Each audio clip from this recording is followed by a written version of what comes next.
नमस्कार, आप देख रहे हैं यूनाइटेड जेके और मैं हूं सुरेंद्र शर्मा। क्या राजनीतिक दल और अपराध इनका चोली दामन का साथ है? क्योंकि कई दशकों से इसके ऊपर चर्चा चल रही है कि राजनीति को क्या अपराध से अलग किया जा सकता है, या राजनीतिक दल जो है वो फिर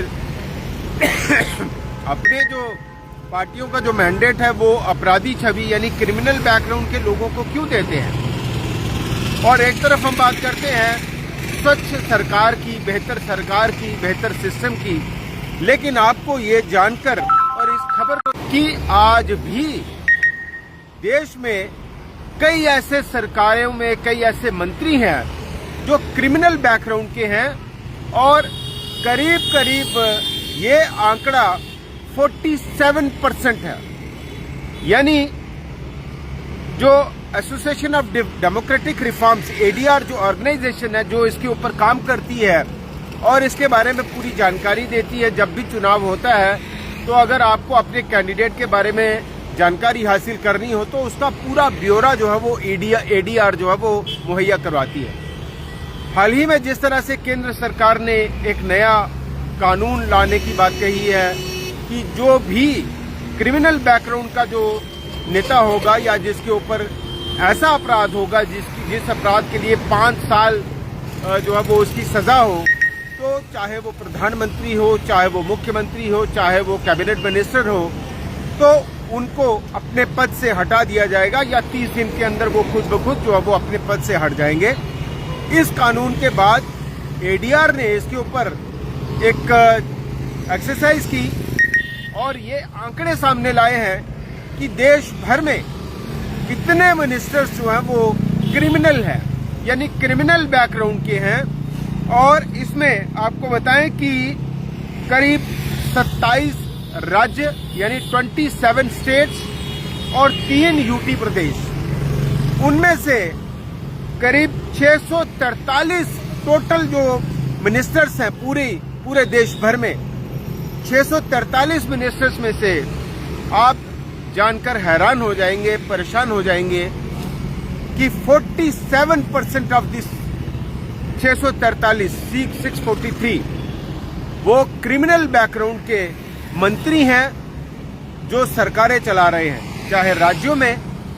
और जो केंद्र सरकार है उसमें भी एक बड़ा आंकड़ा है क्रिमिनल बैकग्राउंड के नेताओं का, मिनिस्टर्स का। और आप देखिए कि 643 में से पूरे देश भर की हम बात कर रहे हैं, 27 राज्य और 3 यूटी प्रदेश, और पूरे देश भर में 643 मंत्रियों में से 47% जो मंत्री हैं वो क्रिमिनल बैकग्राउंड के हैं। ये एडीआर की रिपोर्ट ने खुलासा किया है। और 643 में से 302 मिनिस्टर्स जो हैं वो क्रिमिनल बैकग्राउंड के हैं, और उनमें से भी 174 ऐसे नेताओं पर बड़े सीरियस चार्जेस जो हैं वो फ्रेम हैं, यानी उनके ऊपर बड़े सीरियस एलिगेशंस या चार्जेस जो हैं वो बताए गए हैं। और इसमें ये 643 का जो आंकड़ा अभी हम बता रहे हैं, इसमें से 336 भारतीय जनता पार्टी के मिनिस्टर्स में से 136 में ने जो है वो अपना जो एफिडेविट जो दिया जाता है जब भी चुनाव होते हैं, तो 136 ने जो है वो अपने खिलाफ क्रिमिनल केसेस जो है वो डिक्लेयर किए हैं। 643 में से 336 जो आंकड़ा है वो भारतीय जनता पार्टी के मंत्रियों का है, और 336 में से 136 ने ये डिक्लेयर किया है कि उनके खिलाफ जो क्रिमिनल केसेस हैं वो हैं। इसके अलावा अगर हम बात करें 136 में से भी 88 के ऊपर जो है वो बड़े सीरियस चार्जेस लगे हुए हैं। इसके अलावा कांग्रेस की अगर बात करें तो कांग्रेस के 643 में से 45 मंत्री हैं 4 राज्यों में, और 45 में से 18 के ऊपर जो है वो बड़े सीरियस एलिगेशन जो है वो लगे हुए हैं, सीरियस चार्जेस जो है वो लगे हुए हैं। और इसी तरह से जैसा हम बात कर रहे थे राष्ट्रीय स्तर की, यूनियन कैबिनेट की, केंद्रीय मंत्रिमंडल की, तो नेशनल लेवल पे जो यूनियन मिनिस्टर्स हैं 72 मंत्रियों में से 29 के ऊपर क्रिमिनल केसेस जो हैं वो उन्होंने डिक्लेयर किए हुए हैं अपने एफिडेविट्स में। तो इससे आप अंदाजा लगाइए कि राजनीति और अपराध का बड़ा गहरा संबंध है, चोली दामन का साथ है या हार्ड और मास का साथ है कि ना तो आप राजनीति को अपराध से अलग कर सकते हैं और ना ही अपराध को राजनीति से अलग करने की जो कल्पना है वो की जा सकती है। और ये जानकर, ये सुनकर, ये आंकड़े देखकर बड़ी अपने आप में जो है वो हैरानी होती है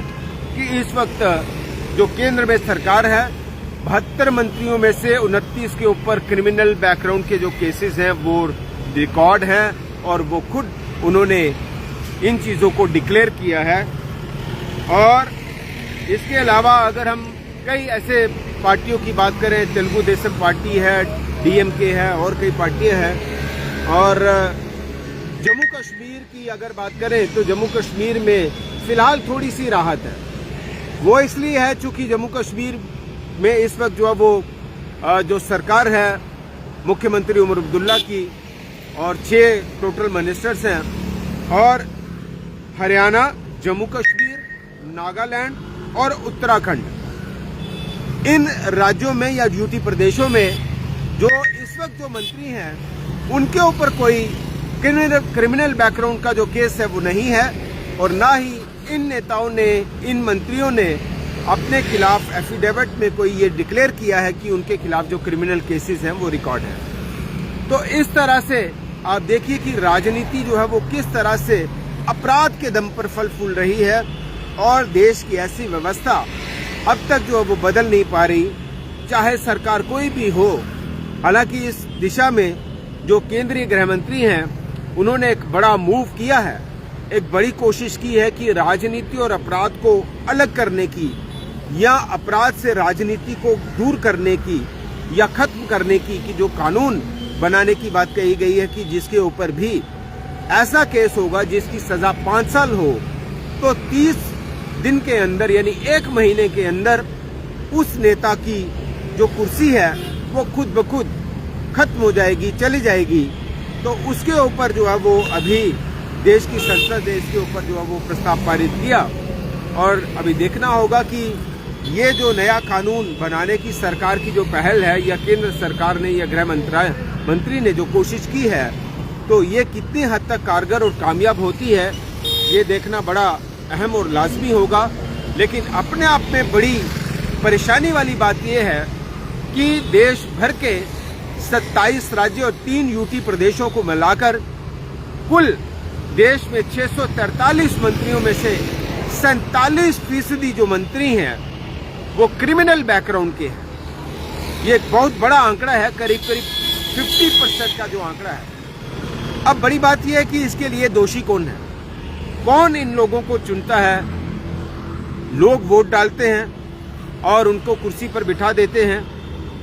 पॉलिटिकल पार्टियों को जब पूछे तो वो कहते हैं भाई लोग क्यों चुनते हैं। लोगों को पूछे तो लोग कहते हैं कि भाई हमारे पास ऑप्शन नहीं है, पॉलिटिकल पार्टियों को जो है ऐसे नेताओं को टिकटें नहीं देनी चाहिए।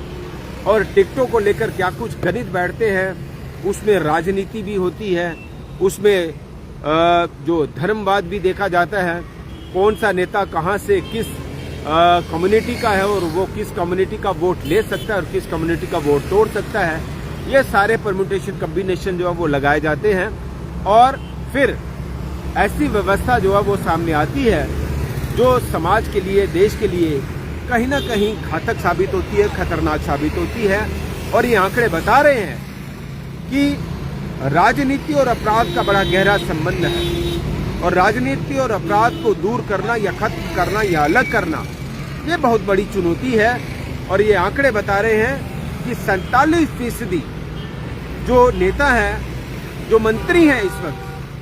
वो क्रिमिनल बैकग्राउंड के और वो उन्होंने खुद ये बातें जो है वो अपने एफिडेविट में डिक्लेयर की है। अब देखना होगा कि ये जो नया कानून है वो कितना प्रभावी तरीके से इस पर काम करता है, इसके ऊपर चोट करता है और राजनीति और अपराध के बीच बड़े गहरे संबंधों पर क्या ये जो कानून है ये चोट करता है और समाज क्या इसके लिए खुद को जिम्मेदार मानेगा या मानता है कि वही समाज ऐसे नेताओं को चुनता है, उनको विधानसभा में या संसद में भेजता है और अपनी नुमाइंदगी करने का मौका देता है और ऐसे नेताओं को कुर्सी पर बैठने का जो मौका है वो देता है। कहीं ना कहीं लोगों को, जनता जनार्दन को भी इस पर चिंतन मंथन करना पड़ेगा और एक पहल करनी पड़ेगी कि साफ स्वच्छ नेताओं को चुनकर भेजें और एक बेहतर समाज के निर्माण के साथ साथ बेहतर राष्ट्र के निर्माण की कल्पना में अपना योगदान दें। फिलहाल नमस्कार।